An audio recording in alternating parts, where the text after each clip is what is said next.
Hey everyone, welcome to today's video. For today's video, I'm going to go over 5 board games that Derlin and I absolutely love, and games that we've played over the years of being married. We know that bonding and spending time with each other is very important in a marriage, and so we like to do so by playing board games. If you haven't already, go ahead and click that subscribe button below so you could subscribe to our channel so you can get new content every time we post and stay updated with us. If you haven't seen our last video, it was just Jonah's birthday, and so go ahead and watch that video. We'll link it right over here so that you could see what we did for Jonah's birthday. He just turned 1, and it was such an exciting time for both Derlin and I. Now let's get on with our video for today, our top 5 board games that we absolutely love.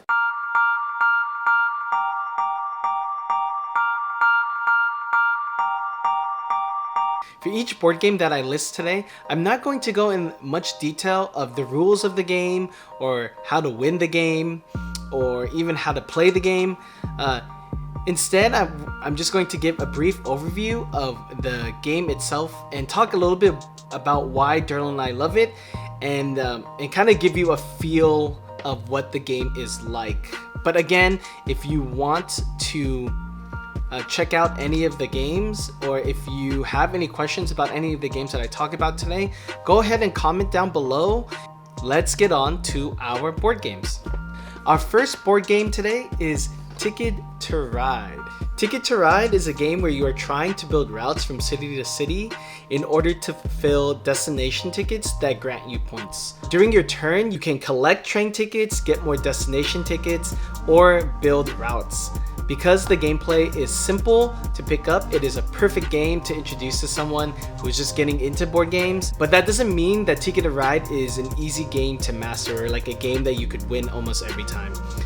In order to consistently win or to consistently do well in this game, you really do need to get a feel of when your opponents are picking up cards or when they are just spending multiple turns building.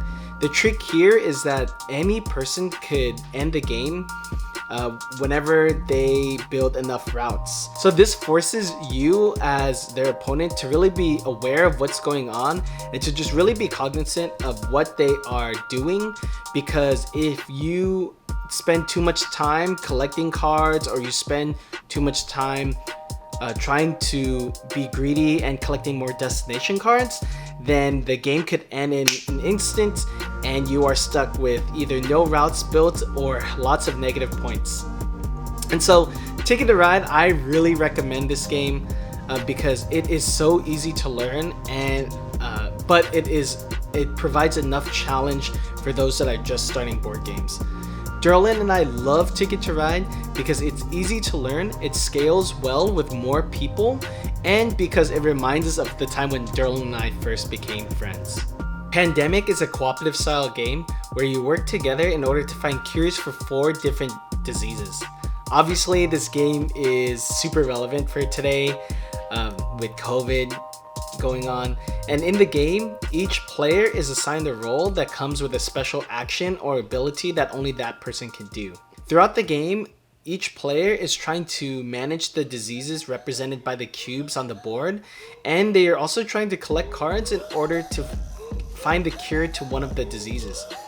Pandemic is a great introduction to cooperative style games.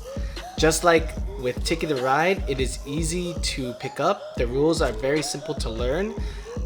But even though it is easy to learn and even easy to teach, the game really is quite difficult even on the easiest setting.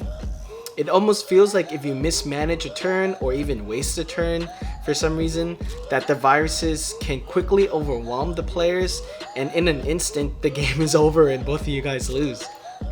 And so Derlin and I love this game because it is a fun team building game.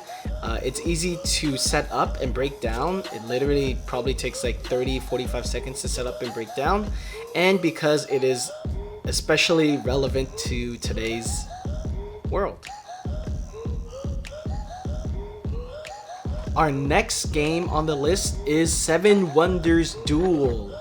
7 Wonders Duel is a competitive 2-player card drafting and city building game. This is the first game on the list that is specifically designed for 2 players. So each player leads a civilization and constructs buildings and wonders that make up their city.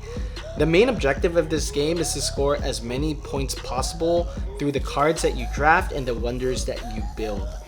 It is actually an adaptation of the main game, Seven Wonders, and just like Seven Wonders, it's more complicated than the previous 2 games, Ticket to Ride and Pandemic, because you need to learn how the card drafting system works, and because there are many different types of cards. Because there are many different types of cards that score you points or do something to help you score points, there are many ways to win Seven Wonders Duel. Additionally, because Seven Wonders Duel is a card drafting game, you constantly need to be thinking about what cards that your opponent needs or wants to draft that may advance their cities. For example, there could be a card that will give you 5 points straight up on the board, but maybe there's a science card, a science token card that your opponent could get, and that might put them over the top in terms of points, or give them an ability or power that might overwhelm you at the end. So a lot of the fun of Seven Wonders Duel is just thinking through what cards to get and thinking through what will benefit you more and what can hinder the progress of your opponent. Derlin and I love this game because it is extremely competitive. Derlin and I are very competitive. It is a quick game to play once you know the rules, and because both of us feel like at any game we play of Seven Wonders Duel that any of us could win. Our 4th game on the list is Wingspan. Wingspan is a 2 to 4 player game in which each player takes on the role of a bird collector and is trying to attract the most birds to their sanctuary. I think that's the word.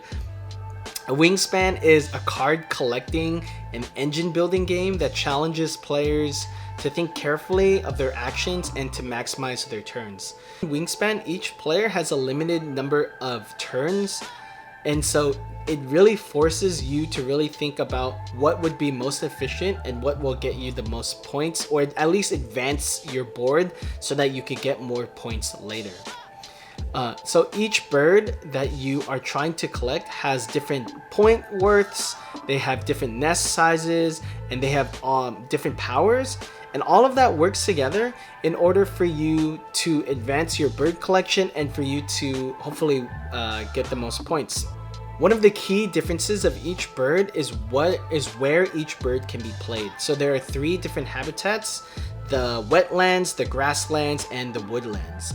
There are many things to say about the gameplay of Wingspan, but the thing that Derlin and I especially love about Wingspan is just how beautiful the game is.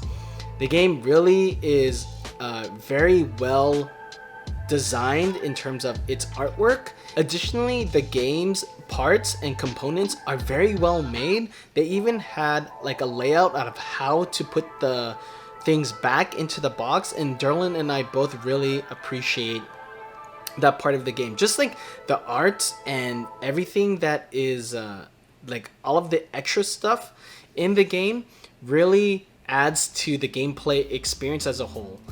So there are also 2 expansions to Wingspan that we do not own, but we've heard a lot of great things about both. And so go ahead and check those out if you are looking into getting Wingspan. Derlin and I love Wingspan because it is beautifully made, because we learned a lot from it, and it also reminds us of a time in our marriage where we really bonded with each other. Our last game on the list is Castles of Burgundy. Castles of Burgundy is a Euro-style dice rolling and tile placement strategy game. In Castles of Burgundy, each player is trying to expand their kingdom by collecting tiles and placing them on the board. Each turn, the players will roll 2 dice and carry out actions according to what they rolled, to the numbers that they rolled.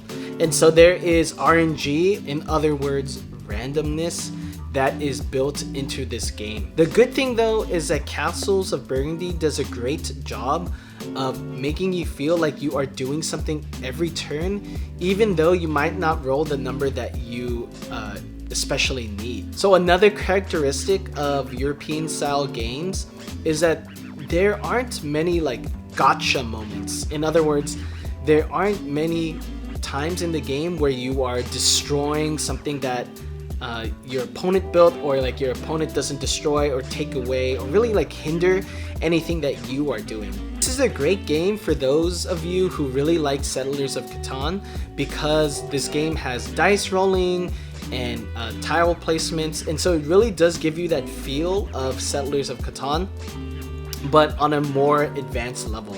The thing about Castles of Burgundy, kind of like with Wingspan and Seven Wonders Duel, is that they are more complex in terms of the rules, and so it takes a little bit more time to learn the rules of Castles of Burgundy, but I promise it's worth it.